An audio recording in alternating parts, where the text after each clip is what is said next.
You've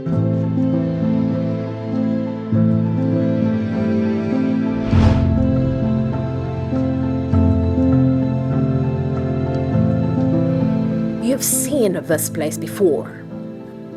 You've seen the footage of the soaring towers and the cavernous storage tanks.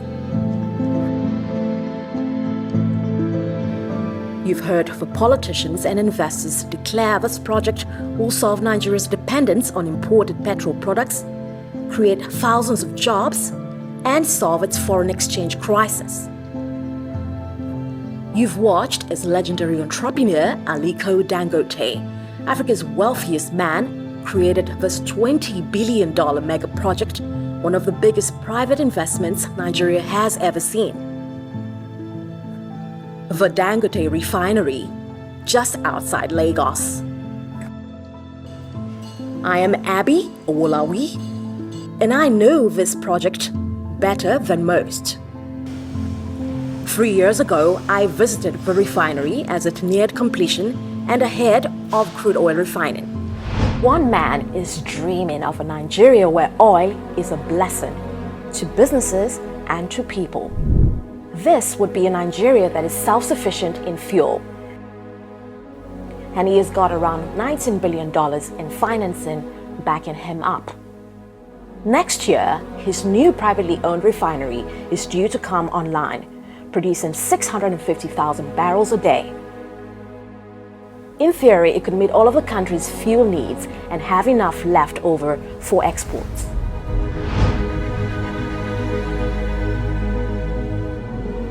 The scale of this place is incredibly imposing, to say the very least.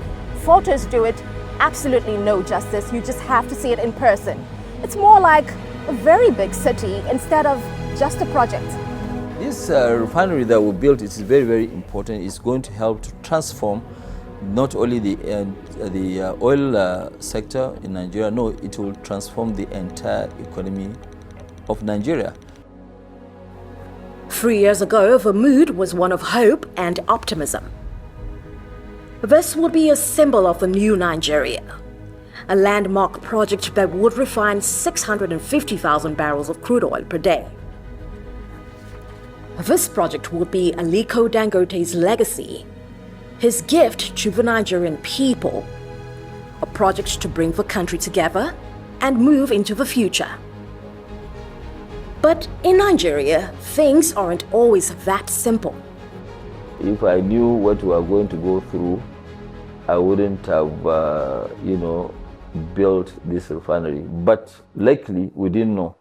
And that's why now the refinery, is up and running. If I knew what I was going to go through, I would have actually chickened out and run away. But right now, it's history. We've done it, and we're where we are. If you having girl problems, I feel bad for you, son. I got 99 problems, but a bitch ain't one. Right now, Dangote has 99 problems, and crude is most definitely one. The plan? Refine 650,000 barrels a day, cutting Nigeria's reliance on fuel imports. The reality? Struggling to secure enough crude oil. Domestic production is falling short and imports are filling the gap. A tough pill to swallow in one of the world's top oil-producing countries.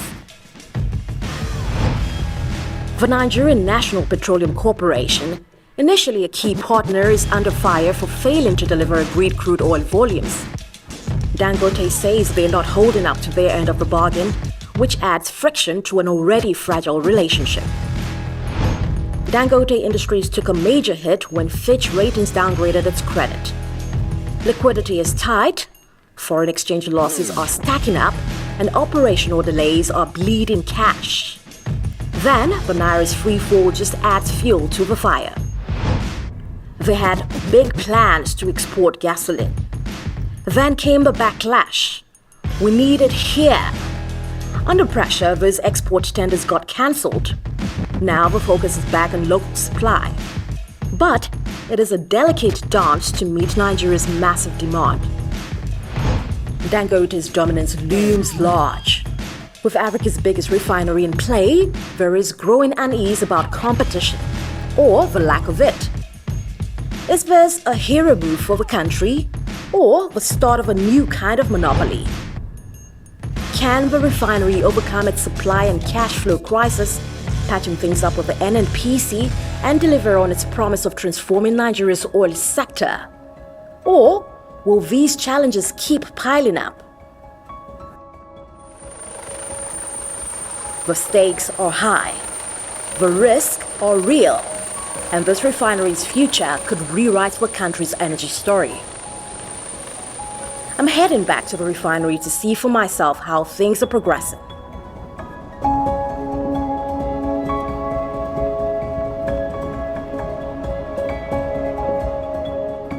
From the air, you can see the scale of Dangote's ambitions.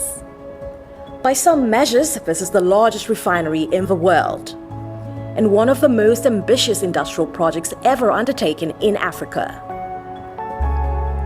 It even has its own power plant, generating 435 megawatts and ensuring that the refinery doesn't have to rely on Nigeria's unreliable national grid.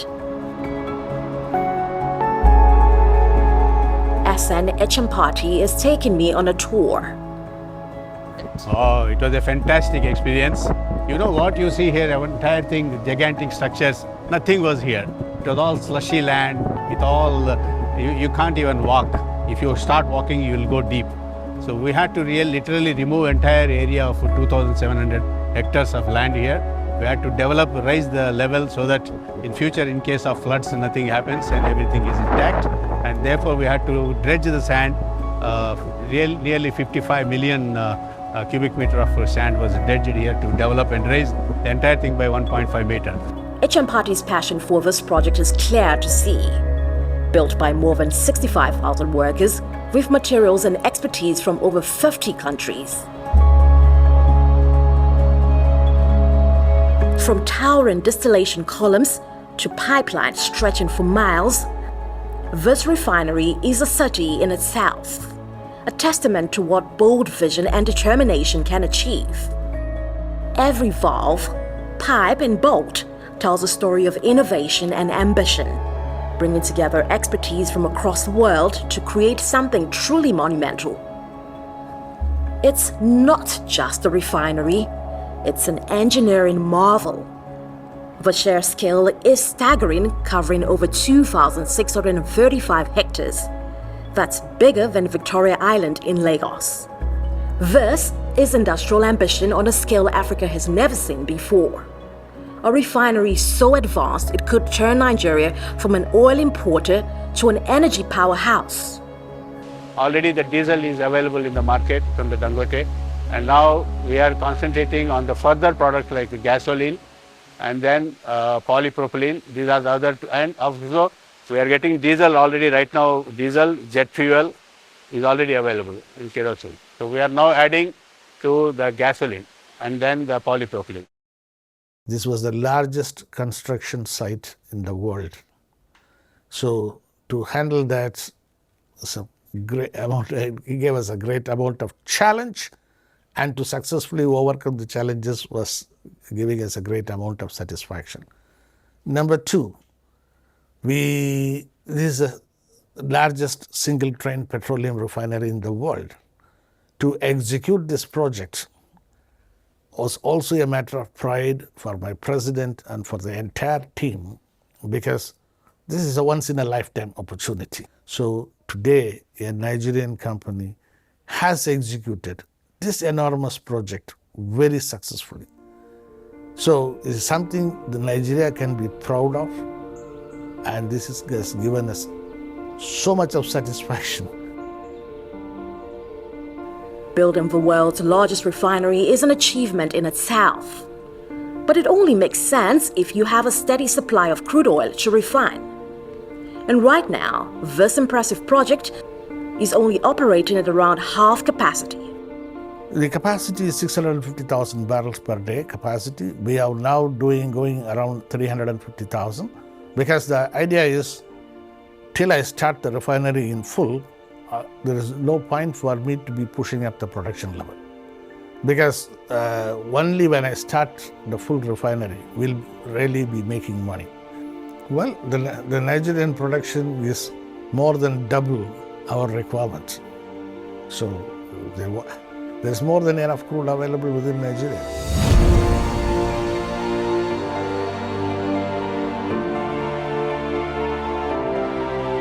So, if Nigeria has the oil, why is it not ending up in Dangote's pipeline? Well, it's complicated, and it is political. To understand the gap between expectations and reality, we need to examine the relationship between Dangote's refinery and Nigeria's national oil company, NNPC. Arise News' Adefemi Akinsanya explains this.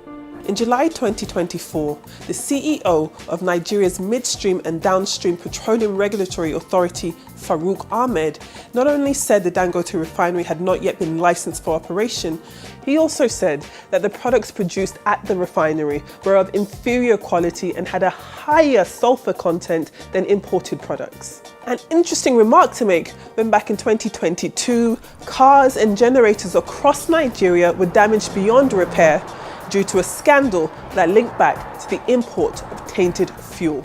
In response to the regulator's claims, Aliko Dangote said the products produced at his refinery met international standards and were also of a superior quality to that of imports. To prove it, the Dangote refinery's testing lab, which was accredited by the regulator in March 2024, tested 2 samples of diesel products available in Nigeria. The test results found that those samples had 20 times the amount of sulfur than those produced at his own refinery. Here's where things get sticky. Nigeria's National Petroleum Corporation is the major corporate entity. The corporation arm signs contracts with multinational companies. These companies then pay lucrative fees back to the NNPC. The NNPC is then supposed to pay that money into the national treasury. All of this happens under the watchful eye of the regulation arm. Historically, there have been concerns over the lack of transparency concerning the NNPC and also alleged vested interests that have fueled allegations of an oil cabal motivated by missing money, corruption, and collusion. All the petrol stations owned in this country by private, built by private, today they are competing with federal government NNPC called petrol station. Can you imagine? After we had attempted to deregulate the downstream, NNPC still sat there and continued to eject cheap government money from upstream resources to build petrol stations across the country. The entrance of the Dangote refinery may threaten an already existing system of rent-seeking, racketeering, and a general opaqueness when it comes to the oil industry. The mafia in oil, they are stronger than mafia in drugs. Dangote supporters say this is the reason his products have been condemned before even reaching the market. And it's not the first time Dangote has hit a roadblock in the Nigerian oil industry. In 2007, just as President Olusegun Obasanjo was on his way out of office, Blue Star Consortium, owned by Aliko Dangote, and oil and gas magnate Femi Otedola sought to buy 2 defunct state-owned refineries in Kaduna and Port Harcourt for $700 million. The deal ended abruptly in 2008 with Otedola and Dangote losing a joint $150 million in bank charges, interest and fees. According to a whole host of Nigerian and international media, the deal fell through when Obasanjo's successor, President Umaru Musa Yar'Adua, cancelled the deal under pressure from Nigeria's Labour Congress and the NNPC. Nevertheless, in 2013, Dangote sought to build his own refinery, this time without the consortium and without Femi Otedola, who might have learned his lesson from the first rodeo. Fast forward to 2024, and the Dangote refinery is set to make its presence felt. The Nigerian government, through the NNPC, pledged a $3 billion investment in the Dangote refinery in exchange for a 20% stake. But unable to make good on its pledge, the NNPC now owns just 7.2%. The NNPC says it came to that decision after reviewing its investment portfolio. Dangote has also shared the difficulty he has faced in trying to secure Nigerian crude for his refinery. The NNPC's $3.3 billion loan from Afrexim Bank is in exchange for its crude, That, along with other obligations, have had an impact on local supply. Dangote has also accused international oil companies of refusing to supply him crude or charging far more than the market price.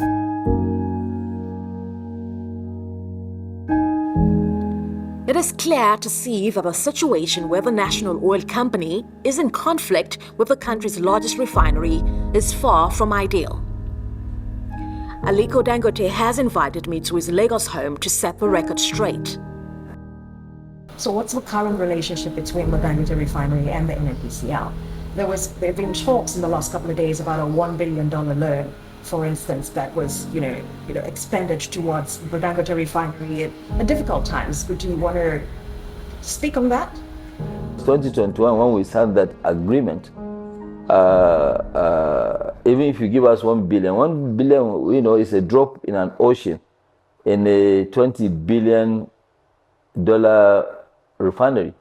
Okay, so now when NNPC said that give us 1 more year, we want to change the agreement, we'll rather pay you cash, because people don't really understand this issue about $2 deduction on the on the crude. Can we make sure that this thing is, there's clarity around it? We say, okay, so what do you want? It's okay, we pay you cash, but give us 1 more year.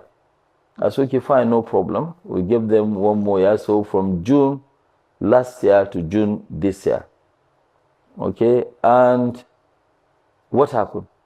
So June 4th or 5th, I called on NNPC, and that was, give us a week. Later on, they came and said, well, they really don't want to go ahead with that transaction. Abruptly, when payment was due, I said, okay, fine. We just walked away and we continued. But we still went ahead. We finished our refinery. Our refinery is operating. But I think it is very cheeky and nasty for the person who ever, came out with that nonsense, saying that, yes, NNPC gave us $1 billion to assist us in our liquidity crisis. And that is really done in a very bad test. And I think, if they come out with anything, we'll reply them. So you're refuting that clearly? Totally. It's totally not true. These are just a bunch of lies. We reached out to the NNPC for a response to Aliko Dangote's assertions. They did not respond. NNPC now, apart from just being a supplier and having an equity stake, now has the responsibility, or now has the additional role of being a competitor in the refining business. So it's quite an interesting relationship. 4-dimensional: 1 as an equity stakeholder, 2 as a supplier, 3 as an off-taker, right? And 4 as a competitor. Therefore, for now, partners have become frenemies, and they are actually having competition. They are cooperating and competing at the same time. That is what the situation is. Despite this, economist Bismarck Rewane is optimistic about the future. Looking at the future, would you say this relationship is sustainable?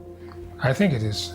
They will learn how to keep themselves in check and produce at a point where they're in equilibrium, where the marginal cost equals their marginal revenue. I think that's number 1. Number 2 is that you can describe it like in the world of geopolitics as mutually assured destruction. If any of you makes a move, right, like nuclear proliferation, if any of you make a move against the other, both die.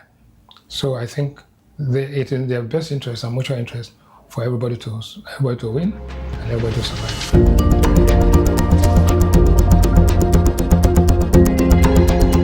For decades, Nigeria's oil industry has struggled to meet its potential, with aging refineries plagued by inefficiency, corruption, and mismanagement.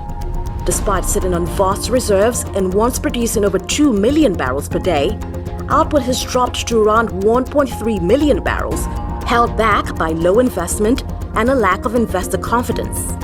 State-owned refineries have been running at a loss, unable to compete or even function effectively. But the arrival of Dangote's privately owned refinery could set a new standard. Dangote is a well-known, shrewd businessman with a lot of acumen, right?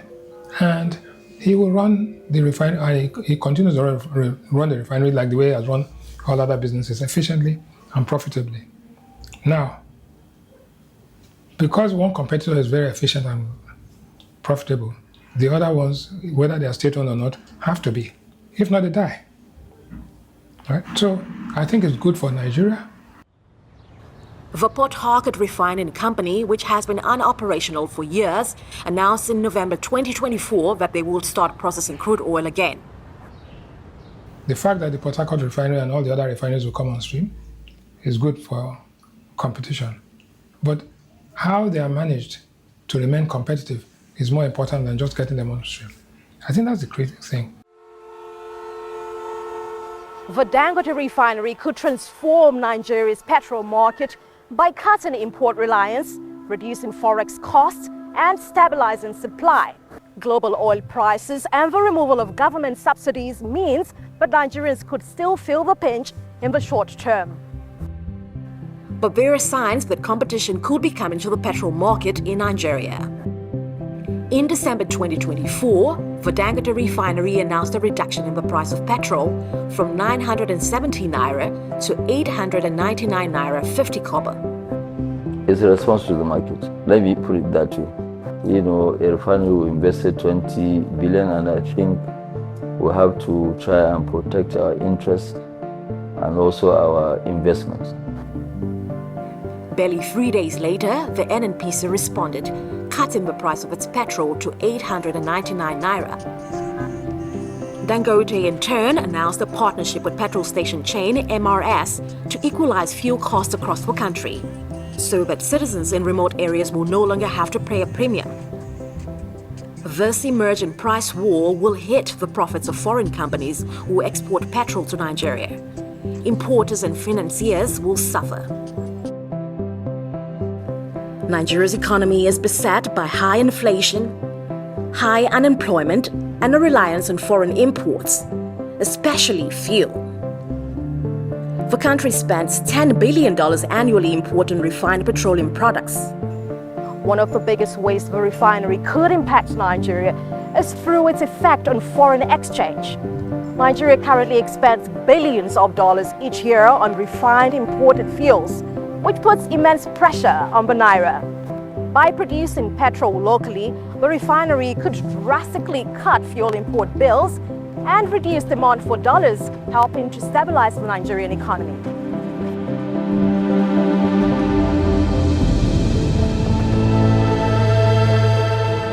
Producing petrol locally seems like an obvious solution. But Dangote believes there are vested interests at work who don't want to change the status quo. 40% of the demand of foreign exchange is through people dealing in petroleum products. And I think the more we allow imports to come in, it's not because I don't want imports, no, but the more we allow imports to come in, the more we keep using most of our foreign exchange out of the country, because majority of those letters of credit open for petroleum products, the goods are not coming into Nigeria. So all of us as stakeholders, whether in government or outside of government, have a responsibility to commit to domestic production of petroleum products, either with Dangote or any other domestic refinery. I think that is a patriotic thing to do.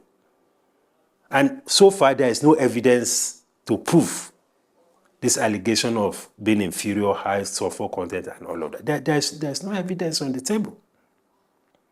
So I worry that perhaps there are some elements that have been benefiting from the status quo.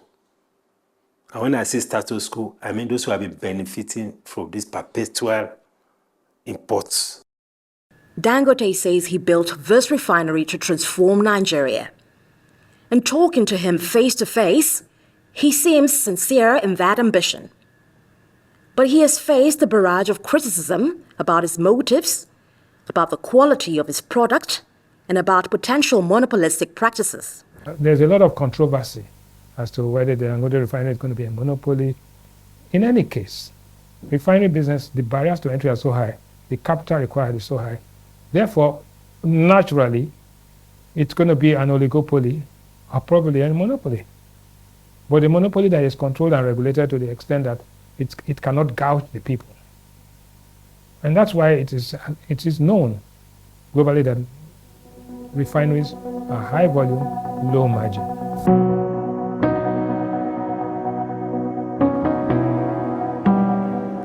As the largest single-train refinery in the world, it holds the capacity to dominate the local market. Some say this dominance could give Dangote significant pricing power, allowing him to influence the market. Others point to the fact that the NNPC has 4 refineries of its own and so should be capable of competing. Yes, when we started, people were telling, oh, Dangote is monopolistic. We are not. We took the initiative to invest massively. But now others have also come in, they have also invested. Prices come down as competition comes in, as investors move in. There's nothing that you'll do that you'll not get criticism from people. But I think, and we cannot also control people from saying their minds.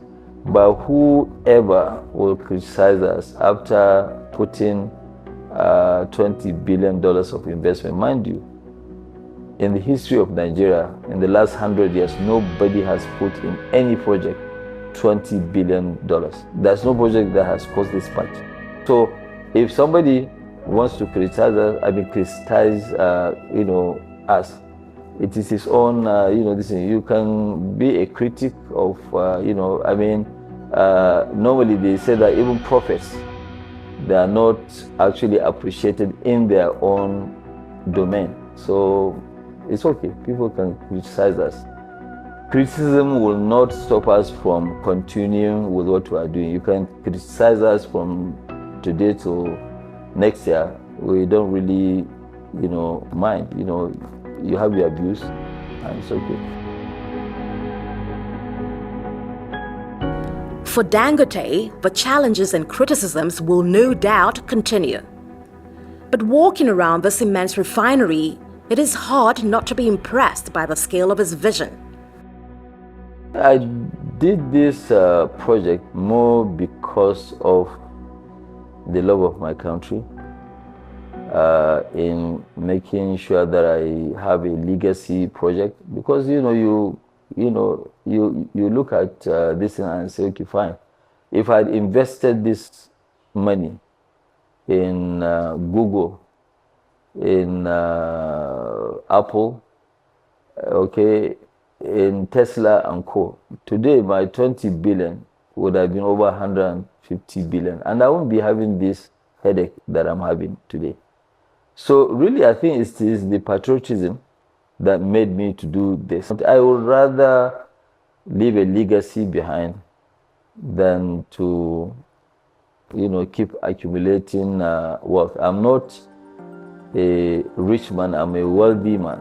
And wealthy people, what they do is to create wealth for the generality of people, not to amass cash for themselves.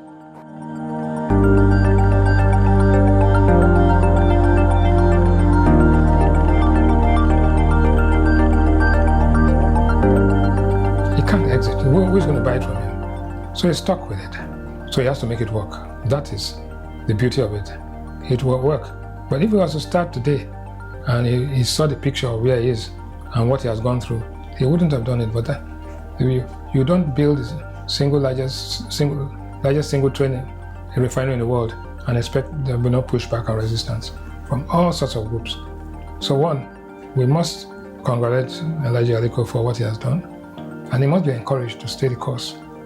Because if it fails, Nigeria fails.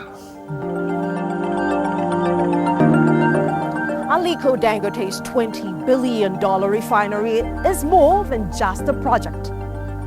It is a cornerstone for Nigeria's energy security, economic stability, and future. The road has been tough and the stakes super high. He has faced challenges and criticism.